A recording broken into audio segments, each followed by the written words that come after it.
11:10 sa gabi, samtang nagaagi sa National Highway sa Clarin, Misamis Occidental, ang convoy ni Governor Henry Ominal usa ka pagbuto sa giingong improvised explosive device kon IED ang nahitabo sa House of Suman sa Poblasyon 2 sa Clarin. Ang convoy ni Gobernador Ominal moagi unta sa naisgutang lugar. Gikan kini sa Clarin ug paingon unta sa Ozamis City. Sa pag-abot sa convoy sa Suman Center, ang unang lead car na disabled tungod sa dakong pagbuto, samtang ang ikaduhang lead car na iguusab apan nakapadayon hangtod naabot sa luwas nga Pinoy-anan sa gobernador. Salamat. So, walang malinaw na sasakyan talaga na pinakita. Itong black na ito, hindi ko malaman kung ito talaga yung sasakyan ni Governor Waminal, ano? Kasi hindi klaro dito.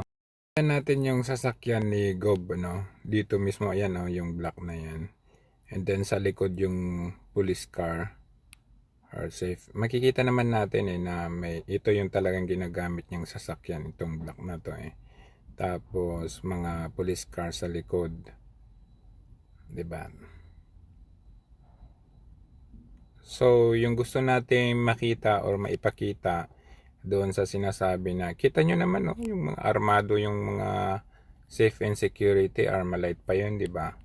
Nakita mo yung lead car, ayun yung puti, ayan yung puti doon. Nauna na yan. Sa title pa lang, sa caption, sabi niya, Misamis Occidental Gov escapes bomb attack. Ayan. Bomb attack talaga. Itong, nakita nyo naman, yung term talaga or yung insidente ay bomb attack. Hindi siya yung tambang na yung baril yung gamit. Then, kung titignan natin ng closer yung mga sasakyan. So, ito yung makikita natin na yung lead car, Kung i-zoom natin, hindi natin mawari kung ito ba talaga ay sanhi ng bomb. Kasi kung sabihin na natin, saan ba nilagay yung bomba? Sa side ba o sa harap ba? Kasi kung sa side, bakit dito sa ito, yung window glasses dito, yung window glass, hindi naman siya nabasag. Although dito sa may tawag nito, itong rear or side mirror, ito nabasag ditong parte. So parang piling-pili. So kung sa side, kung halimbawa dito yung bomba, dumaan sila. Kung sa side, dapat wasak dito. Wasak din yung itong glass, window glass. Kung sa side, dito sa may windshield, may mga cracks dito tignan natin, may mga cracks dito sa windshield. Tignan pa natin yung ibang sasakyan. Ito, yung nakita natin kanina na video, yung police car, So, saan ba talaga? Sa side ba? Kasi makita mo parang may dalawang butas dito, no? Parang pili lang Tapos, yung gulong. Yung gulong lang talaga. As in, hindi mo mawari nga kung saan banda yung bomba na sinasabi. And then, malinis. Malinis itong side. Maliban dito sa dalawa na to na parang hindi ko alam kung tama ba ng bala yan o granada or improvised device. Hindi ko mawari kasi dito sa gulong, basag ito. Ayan wala na yung niya dito banda Pero parang kung i-zoom pa natin Ayan kung titignan natin yung gulong. Pudpud na dito yung goma, pudpud dito. Medyo buo pa ng konti dito, pero siyempre wala nang hangin yan. Pero kung i-zoom pa natin, makikita mo yung rim, malinis pa yung rim Although bakal yan, pero may makikita ka sana na medyo yung gas-gas. Ano ka ba, Jojo? Hindi mo makita ang gas-gas kasi malabo. Oo nga, pero makikita mo na may deform yan. Halimbawa, ito, black yung kulay niya, di ba? Makikita natin dapat mamuti-muti yung mga yan o kaya something like makikita natin may damage. So hindi ko mawari kung ano ba nangyari dyan sa gulong na yan. Bomba ba yan o kinutsilyo o tinanggalan ng hangin? Hindi mawari kasi kita mo sa harap intact yung sa harap. And even dito sa may body niya, ang linis. Maliban dito sa, ayan ayan, yung dalawa, hindi mo alam kung yan ay parang butas ng bala. Malinis sa mga side niya, Hindi man lang nabasag itong windows, yung power windows, hindi man lang nabasag. Ang linis, no? Walang gas-gas sa, sa paint. Tignan pa natin yung iba. Ito rin, pinakita rin. Makikita mo lang yung damage niya dito. Ito parang sa ilalim ng gulong. I'm not sure, or ilalim ng sasakyan. Makita mo, should this be considered parang ng bomba? Kasi parang natuklap lang eh. Parang natuklap na hindi mo mawari. Na natuklap lang ng kutsilyo o Kasi most likely pag bomba naman siguro, 'di ba? Basag-basag na yung mga 'yan, ganyan, sirang-sira na yung mga 'yan. Kahit na sabihin nating improvise yan, bomba pa rin 'yon. Ayan, dito sa wider look natin dito, angle, tignan mo, ayan yung kanina. Tapos wala naman dito. As in wala ito, ito talagang na 'yan, butas na talaga ng sasakyan 'yan. Wala din itong gilid, parang lang, dents ng mga dating dito wala, malinis. Ito, ewan ko kung bakit pinakita ito sa balita, no? Saan yung damage dyan? Wala akong makitang damage. To be honest, wala akong makitang damage dyan. Pero ewan ko bakit pinakita yan eh. So ito almost the same, almost identical doon sa sasakyan ni Governor Waminal, yung pinakita nating video kanina. Kasi black yun eh, black din ito. So hindi ko mawari kung yung improvised device bomb na yun ay malaki.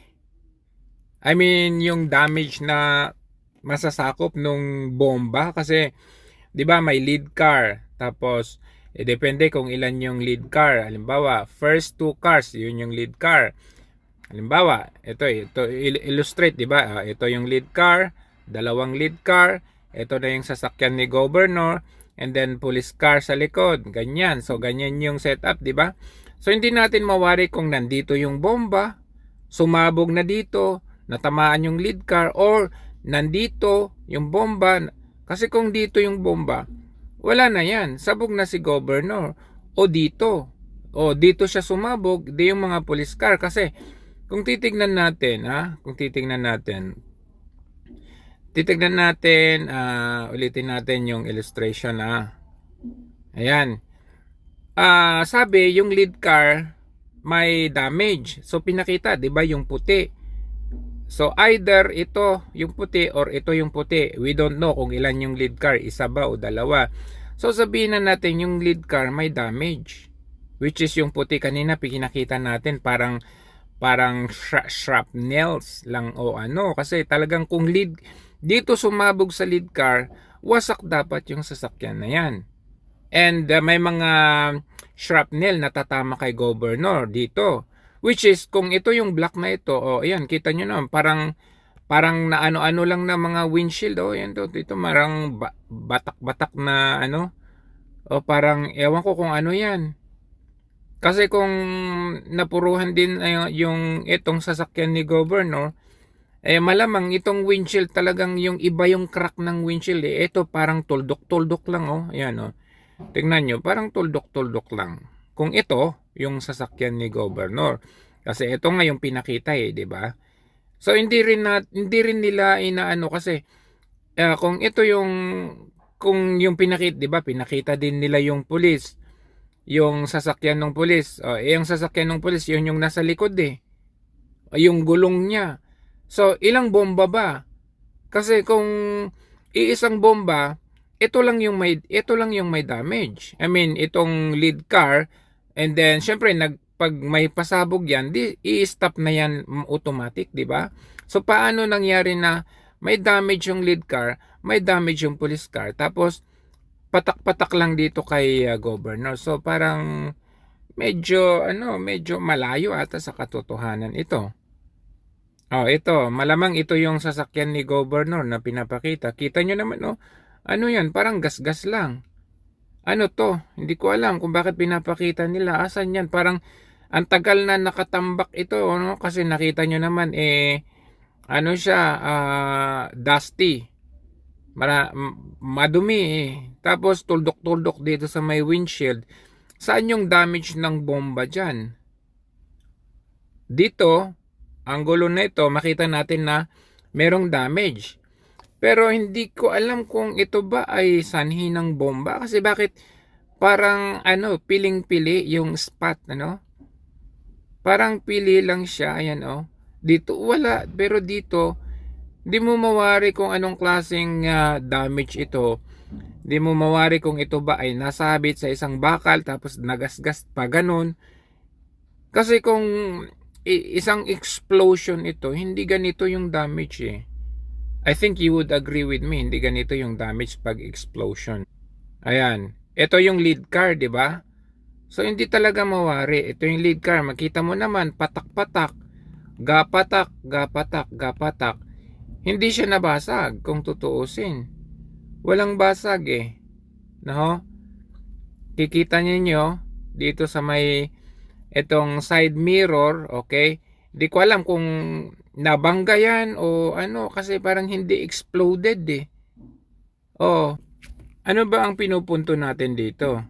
Kasi nga, ito daw si President Bongbong Marcos ay minute itong ayan o, si Bongbong.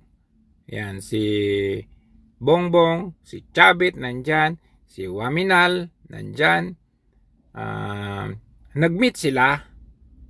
Kasi nga daw, pinapaimbestiga, pinag-uusapan, hindi daw tinotolerate yung ganitong threat sa ating seguridad, sa ating lugar, ho. So mabuti pa ito, Alam nyo kung bakit? Kasi kung maalala ninyo doon kay VP Sara, hindi man lang ibinalita yung kay VP Sara ng media, 'di ba? Sabihin na natin na okay, na-prevent naman, hindi pa pero bakit wala man lang tayong nakitang meet up or sabihin nating yung si PBBM ay makipagpulong kay VP Sara para pag-usapan at pagmitingan. Ayan, gaya nito, 'di ba? Sabi dito, PBBM vows swift action. Wow, very swift, in response to bombing of governor. Pero nung kay VP Sara, meron bang ganitong nangyari? Wala. Marcos met this afternoon yung with regard to the bombing incident. Sana all na nga lang, 'di ba? Sana all, mapapasana all ka na lang talaga. Maalala ba ninyo itong incident na ito? Yung si Misamis Occidental Mayor Samson Dumanhog, kung saan pinwersa siyang kinuha doon at tinapalan pa ng malong, 'di ba? Ayan po siya. Bakit ko 'to pinapakita? Maalala rin ba ninyo yung nangyari kay Bantag at kay Teves? Una, merong pangyayari na tinumba si Percy Lapid. So, the first week, sabi nila, under investigation, paalamin pa, and then later on, tinuro si Bantag. The same thing kay Kong Teves. Pangyayari March 4 and then sabi nila under investigation, iniimbestigahan nila, may na-pinpoint na raw silang mastermind, ganito ganyan, nakausap sa video call, and then later on after that, tinuro si Teves. Balikan natin ito. Ito pangyayari ito, syempre ito, alam naman natin na ito po ay political enemies itong dalawa, si Waminal at saka si Dumanhog. Kung titignan natin yung sequence nung events, merong nangyaring ambush. Ang pinagkaiba lang dito, buhay. Okay? The mere fact na yung ambush is questionable. Para sa atin, syempre sa kanila, sa report nila, yun na yung ambush. So, the mere fact na it is questionable, ang nakita nating kasunod na events ay nag-meet up si PBBM at saka si Waminal. So late, siyempre sabi nila under investigation, 'di ba? Hindi nila ito tolerate. Ano kaya sa palagay ninyo ang susunod na mangyayari? Kanino kaya ituturo yung violence o itong bomb threat na binomba itong si Governor Henry Waminal? Kasi kung titignan natin ang itsura ng nabomba ng IED, ano? Ganito po kasi yung klase ng binombang sasakyan. Ayan po, sabog. Ayan po. Kung gusto talaga natin makakita ng binomba, ganyan po. Sabog talaga. Walang lusot, walang mintis. Ayan. So, malinaw na po ha. Kung ano yung klase yung binomba. Pwede pa siguro kapag sinabing nirat-rat sila, ayun, pwede pa.